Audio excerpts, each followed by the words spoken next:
Hi, yeah, welcome to this episode of Working to Pay Tribute, where we look at the work of some of the greats and try to emulate our tribute through our own rendition.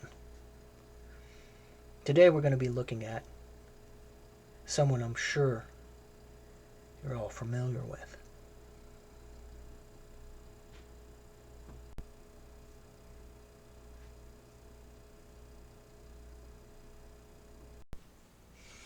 Today we're going to be looking at an image, an iconic image that I decided to take a poke at from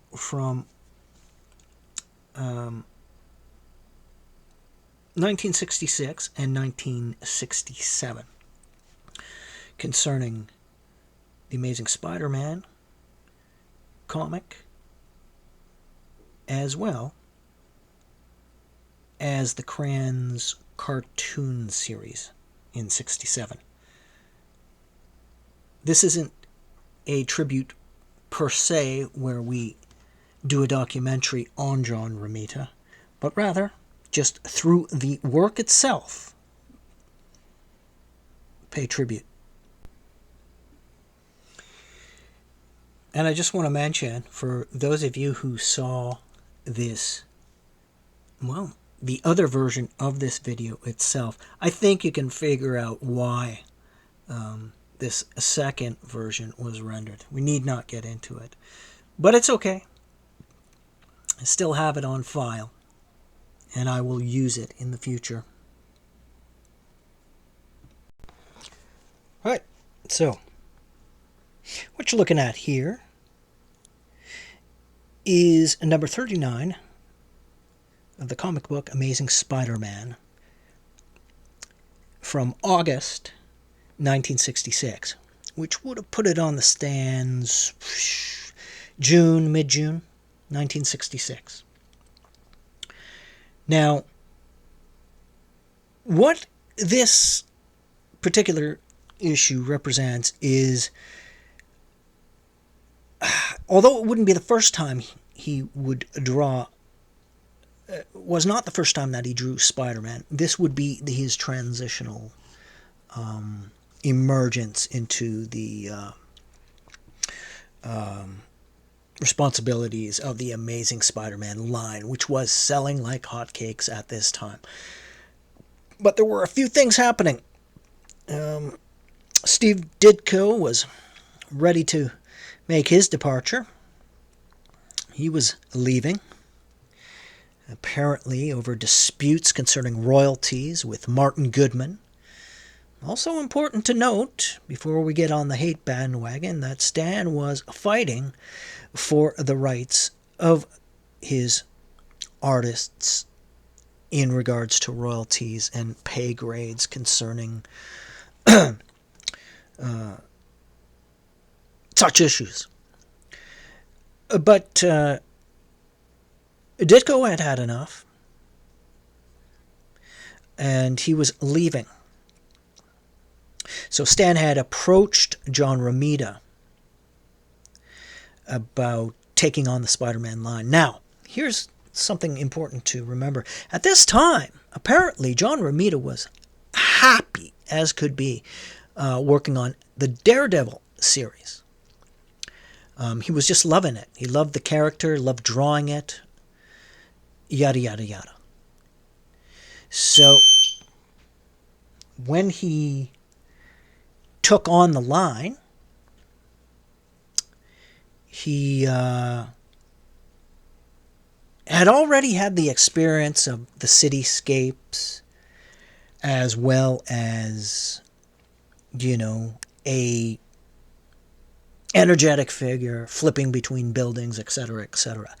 But he wanted to stay on Daredevil. He would have preferred that, but being the sap, as he called himself, I don't know. I just think he was a professional, a company man. Took on Spider-Man, and I could see why artists could be hesitant because of that. taking on Spider-Man for the first time. Now, remember, at this point, Spider-Man had only been around for about 4 years or less. But taking on that character meant that you had to get that webbing right on the costume, which is no easy task, I'll tell you. Some people are really good at it, but I'll tell you, it is not easy. Don't believe me? Try it. Okay? That's all I've got to say. But once you master it, I guess, you're good to go. Now, so it's important to note. So John walked into this situation at a time where Steve Ditko was not too happy about Marvel's ideas, up-and-coming ideas with the Spider-Man character. He wasn't pleased with that. He was leaving anyway. Just the same, John's on board, and away we would go, right? Now, in all fairness, I do have a few Amazing Spider-Man issues from the 60s.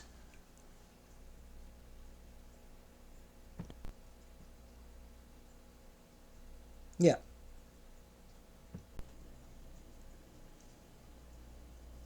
I'm glad to have these ones, the Mysterio run.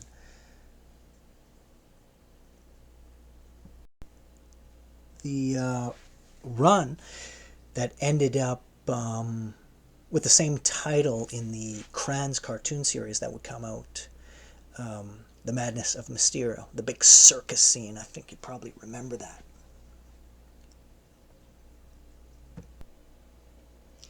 Yep, no, it's true. But I'm afraid this particular issue I didn't have. This is a photocopy of a cover. But in all fairness, all of those 60s issues, I was too young to have obtained naturally at the time off the newsstand or in any shop. I wouldn't be born for another 3 to 4 years.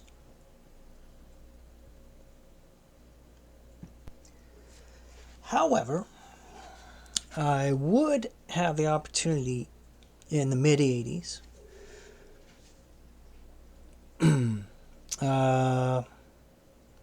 to get a peek at this one, which was Marvel Tales number 178, which I found in my subscription box at my local comic shop at the time.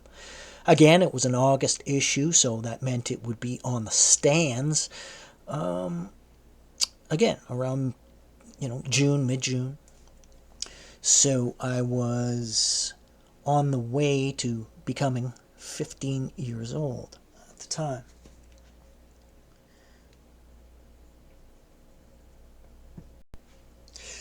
So at that time,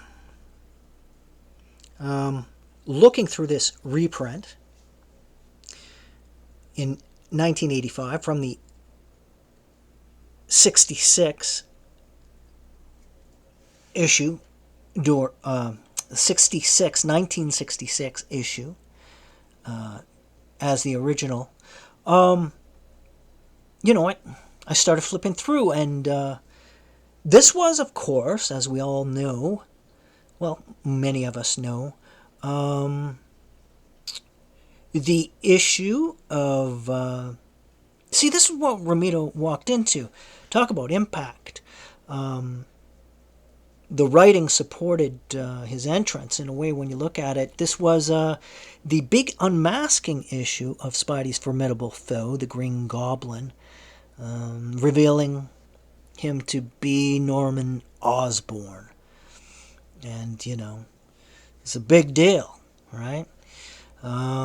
So he was getting this first entry into the Amazing Spider-Man run off with a bang, you could say.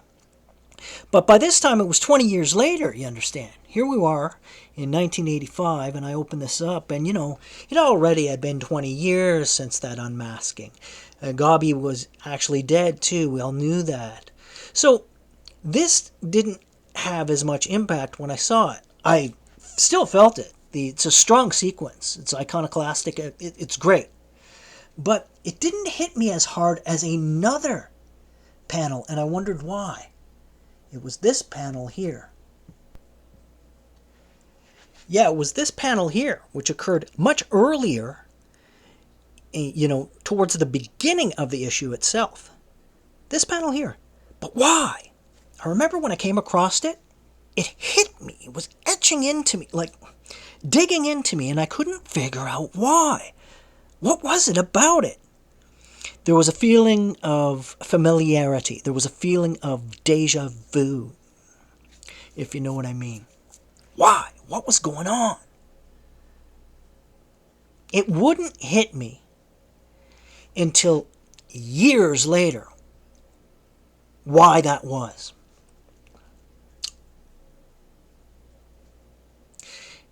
It was years later when I was watching the 67 series, cartoon series by Crans, that it became clear to me why this was digging into me like this.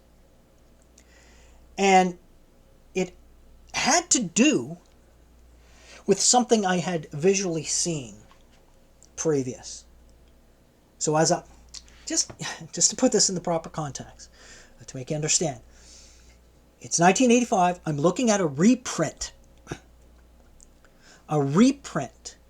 of a Amazing Spider-Man issue that was released in 1966. And so for me, it was like looking at that issue for the first time through a reprint. And at this time, I didn't know the who was drawing, who was, was just barely scratching the surface in that regard. In those days, I was more concerned with John Byrne was on my radar. I don't even think I was paying much attention to Jack Kirby at those times. I just got to say it, put it out there. The list of artists I was going by were more from experiences I had made visually, and not so much to do with actual names. So here I am, I'm looking at this image, and it's triggering something within me. And I realized later that the image that it was triggering was from something that I had seen for literally decades. And it was this image here.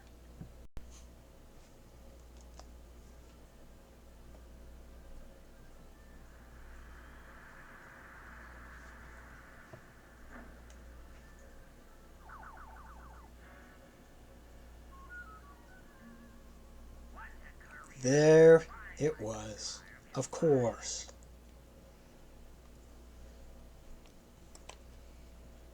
See, that's where it was coming from. That's why it dug in. It had already been, at that point, in 85, 20 years of, the cartoon being rerun. And that rerun was strong.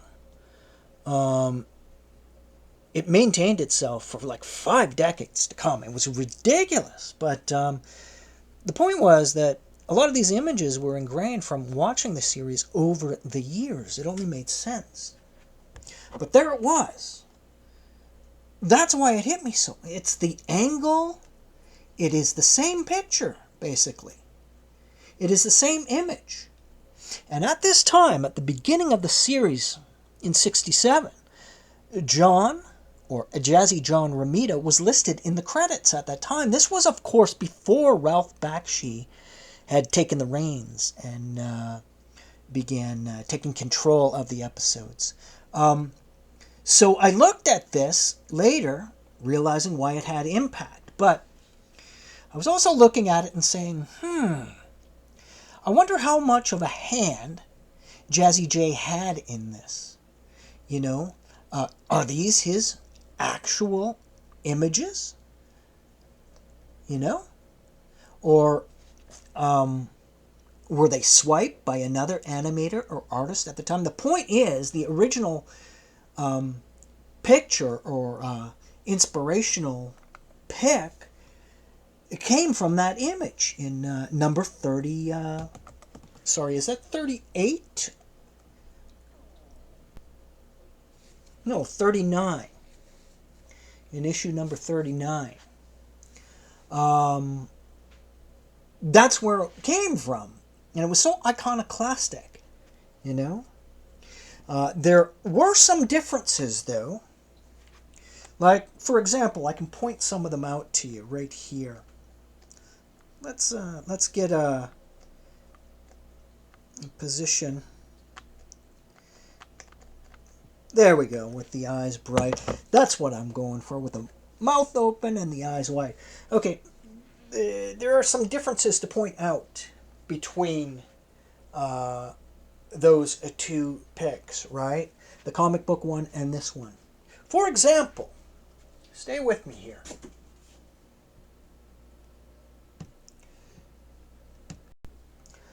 For example, note.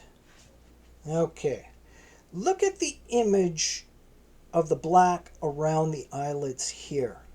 It's clear to me that originally John was going for the idea that these blacks represented the eyebrows. This is my guess, though. I don't really know. I can't see into the man's mind. Yeah. But the eyebrows were left out, so that would indicate that these were both eyelash, eyebrows bunched into one, right? You get what I'm saying there? And they went with that, you know? They went with that. Other side.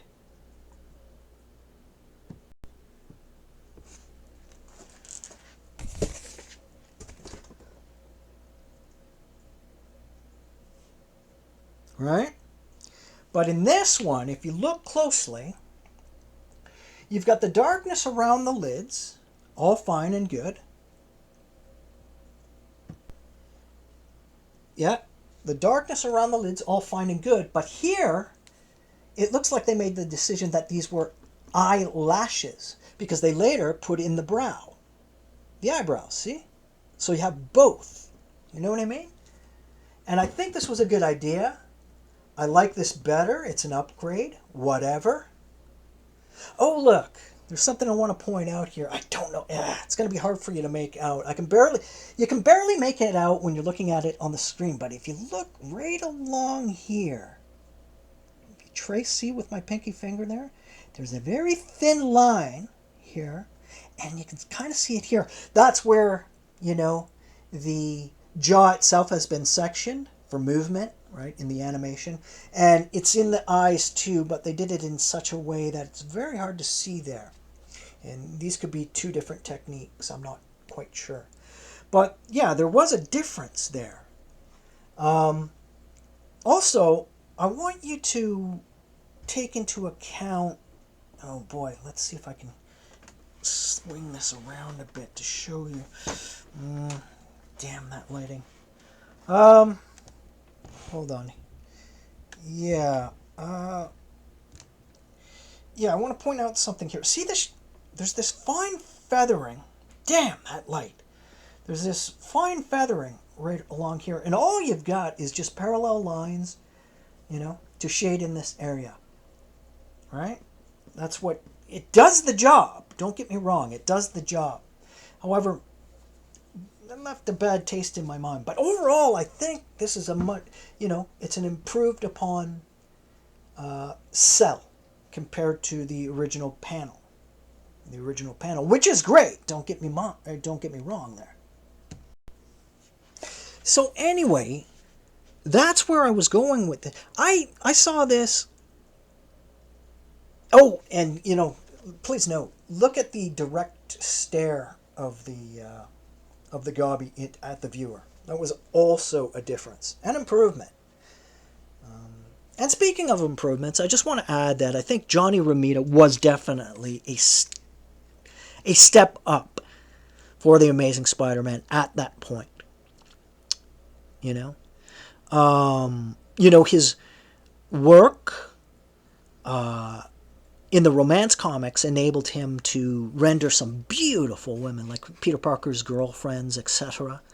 You know, and he bulked Peter up, Gave him some weight, and he looked a little bit different. He didn't look as lanky and that sort of thing. And he was getting him ready for, the 70s, which were just around the corner. He started to take on a different look, more of a, almost like an Elvis Presley or a Lee Majors kind of look. That was just around the corner too, Experimenting with fashions, promoted by Stan. Anyway, I thought it was a step up. And there it was. But when I was hit with this iconoclastic image, I knew I just wanted to draw it. I thought it would be a lot of fun. So I decided to go ahead and do it. Now, before I get on with that, I just want to say a few more words about this. The impact Romita would have, and as well as the cartoon series, on this 70s kid's life, as so many 70 kids experienced it. The earliest memories I have were from, of course, 74, 75, 76, 77, at a time when I was 5 to 7 years old. And I remember one specific one where I'd be playing with my toy trucks and cars on an area rug in the den in front of a big floor model TV. And my mom was sitting aside sewing something in a lounge chair. That one sticks out while this program was airing. The other one comes from many times being among 3 of my cousins at my uncle's place.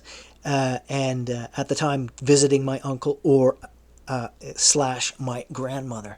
And we'd be sitting there on the living room floor, and this, what would be known to us later as the Spidey music.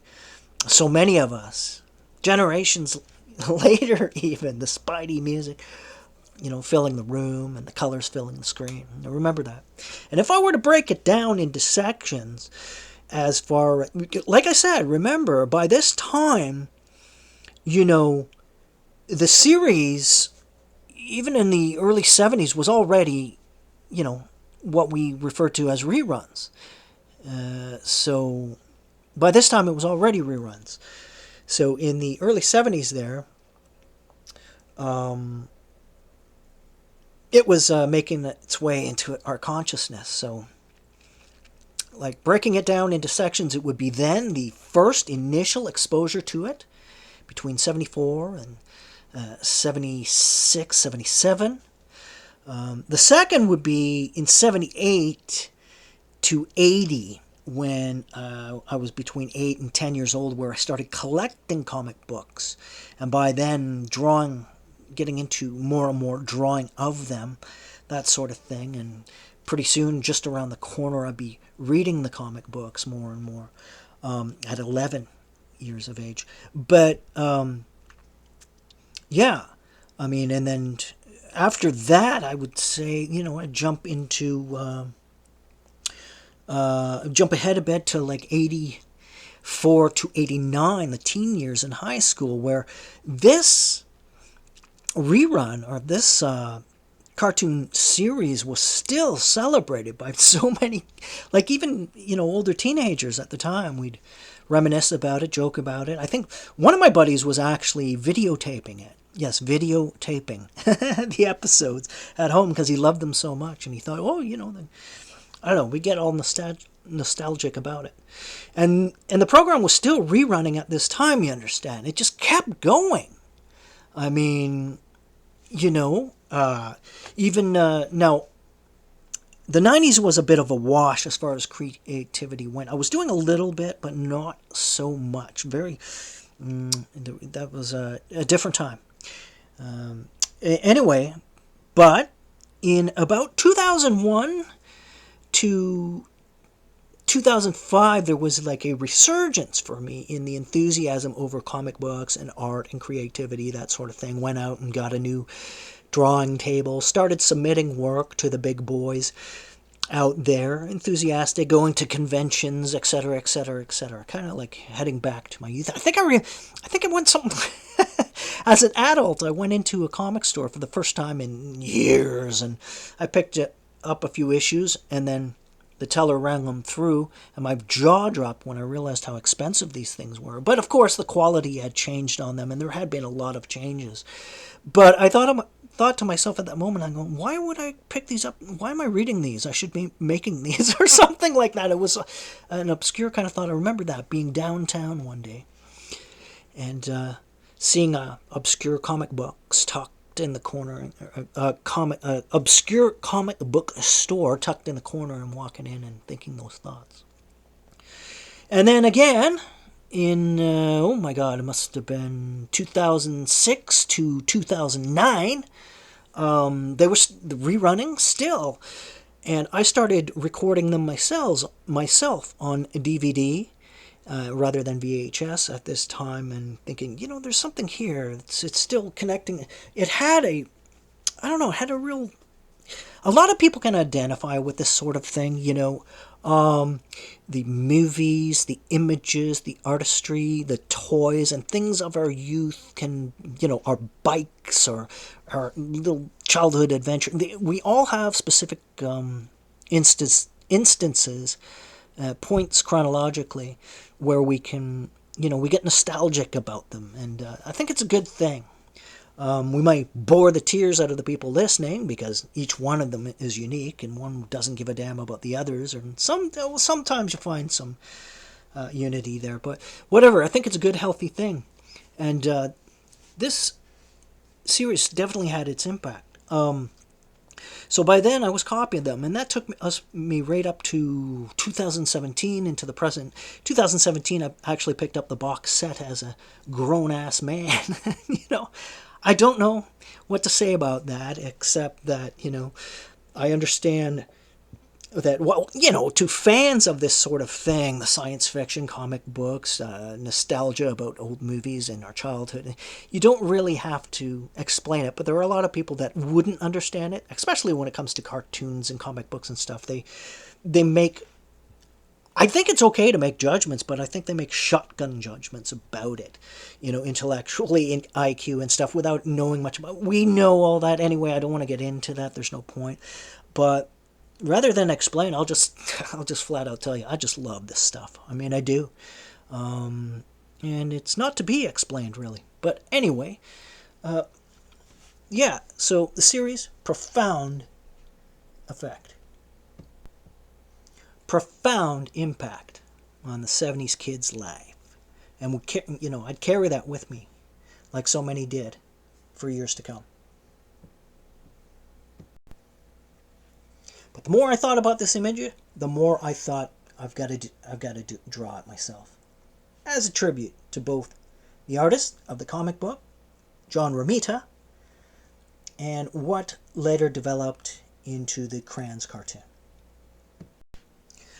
And away I would go. I started penciling in my image, and I decided to go, of course, with the, since I liked it, I thought it was sharper, and I liked the idea with the brows and stuff. I decided to go with the image from the TV series, and I wanted to capture a few things. I added some teeth in Gobby's mouth there. I wanted to go with the idea of him with his mouth open, speaking, and the eyes wide open. And so I went ahead and started with it, and then laid down the inks. This is the original art, and I want to say something about the actual paper that this is on. Sorry. I tapped that. It's leaning forward now. Give me a second. Anyway, as I was saying, about the actual paper. This paper came from a large sketchbook I had back in 1989. So there was a lot of yellowing in it, but I'm still using the paper, actually, for work. I mean, that's not too bourgeois, I understand. But anyway, just the same. I mean, after all, this original work, with the inks washed over it, it's, the second stage would be to photocopy it and take that black and white image in a cleaner paper anyway, right? So right away I could see there were some problems here. As I was putting things in, for example, I noticed there was no scaling on that Gobby in that version that they had made, and I couldn't have that, so I had to put that in. And I decided to take out that feathering. I really didn't like it there for the shading there. I thought there's got to be a better way to do it. But then when I really started thinking about it, I didn't know how it would be. So I figured in the coloring process, maybe I'll put some shade in there and that would do it. I realized there were some lines I wanted to knock out of there. There was a mistake here I had made. Flick of the wrist. I remember it happening too. Some of the lines could come out. You know, some things I could put in. So what I was going to do is do the photocopy and add that black on and do a photocopy of that and carry that on over and get enough copies to experiment with color. So right away, you know, just take note of the position of the eyes. I think I mentioned it before. The position of the eyes compared to that of the comic book, where this one, he's staring right at the viewer, which is great.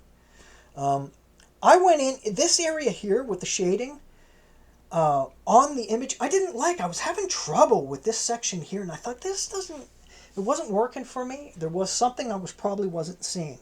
But, you know, I wasn't out to do an identical. As you can see here with this line work here, it's not, you know, I put in some other things here and there.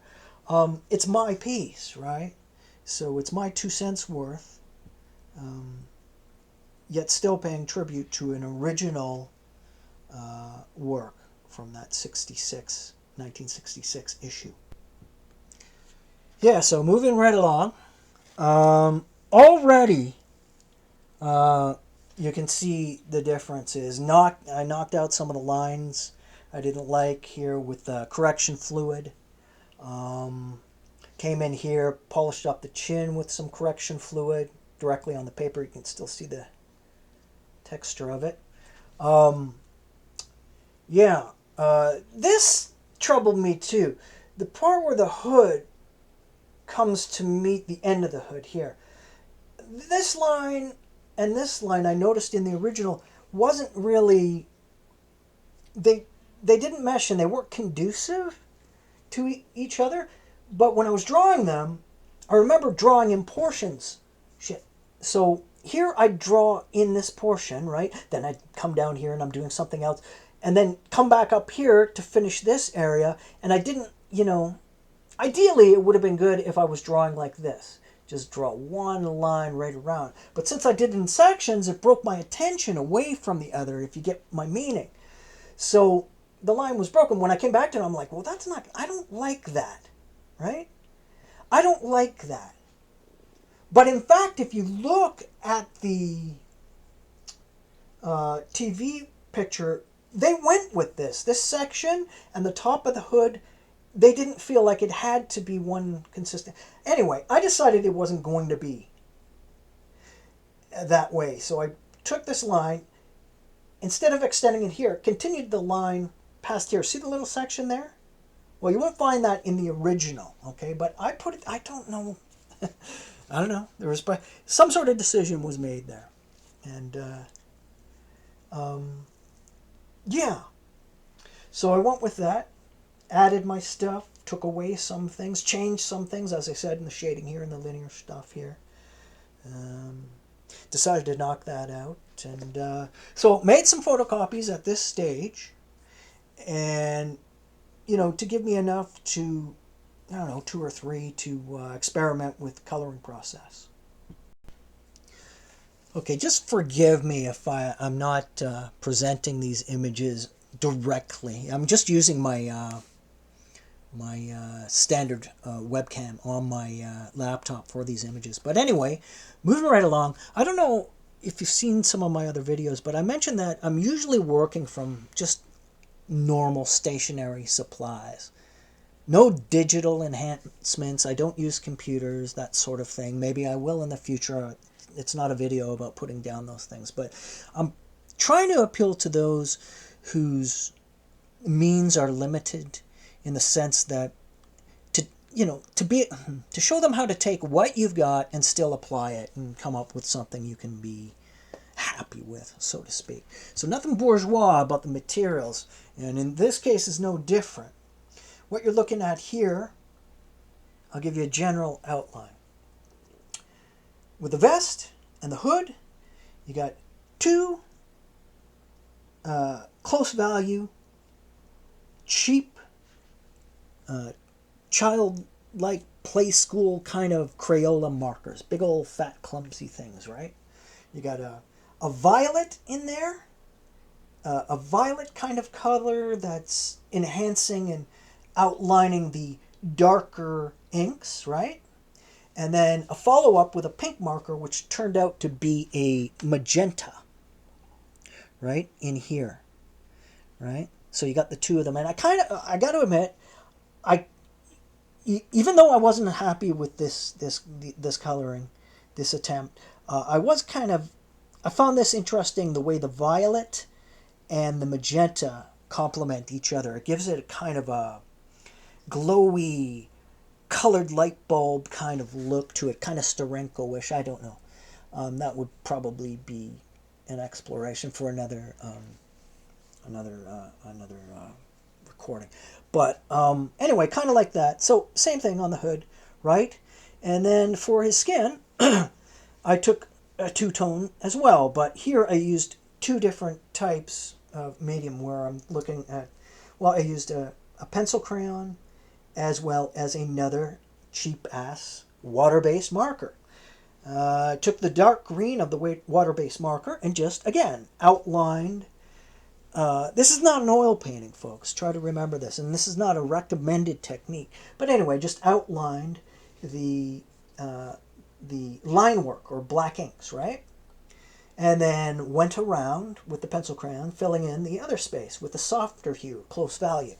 And in some spots, you can see on the cheek, on the chin here, and around the lip here, I left it blank. And here on the other cheek, the nose, I left blank spots of white to give it a shine. And to tell you the truth, I probably would have been better off doing that on this vest and the hood to give it a shiny leather quality, right? Which I think that would have been representing leather, this part of the costume for sure. But did not. But anyway, that's what I ended up with. Up here you can see, I don't know if you can see that. Yeah, in pencil, there's the outline of a moon here, and I started etching in the cityscape shadow that would, lay over top of the bright moon. That kind of effect, it's kind of popular. Sometimes people put figures in them, that sort of thing, to make the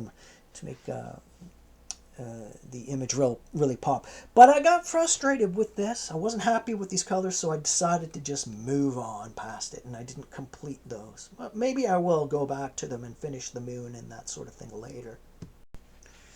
So finally, what I ended up with was something that involved trying something new. What I did was I decided to use a different method where I was applying acrylics to paper. Imagine that. Who does that, right? I didn't care. I was curious. So I went ahead and did that. And so for the vest and the hood, I got a two-tone, kind of like a plum purple color, right in there. A light one and a dark one. Not really tracing the black highlights, but using the lighter shade of the plum color as a lighted highlight, right? And then, having the two close values of the violet bounce off each other. There, that was. Then, for the skin and the mask and the ears, etc., I went ahead with a two-tone value in acrylic paints. This time, I took the darker of the two tones of the green acrylic and did, in fact, go with the outlines in the black inks where the line work exists, right? And also added something here in the shoulder to make up for that black linear stuff that I don't know, was putting me off. So put that in there, touched up the scales, etc. And that was fine. Now in the background, I went ahead and used that same pink magenta Crayola cheapo marker. And you can see there's a lot of texture in the marker. That's what happens. It's water-based, right? It floods, it bleeds into one another, and you get that look. But in this, I was like, you know what? That's okay. I like that. I like the idea of it. Now, in the model that I used, what was really strange to me was they did use a magenta for the background, even though it was very close in value, not to my plum colors of the hood and vest, but to the darker magenta color they used on these two things in that.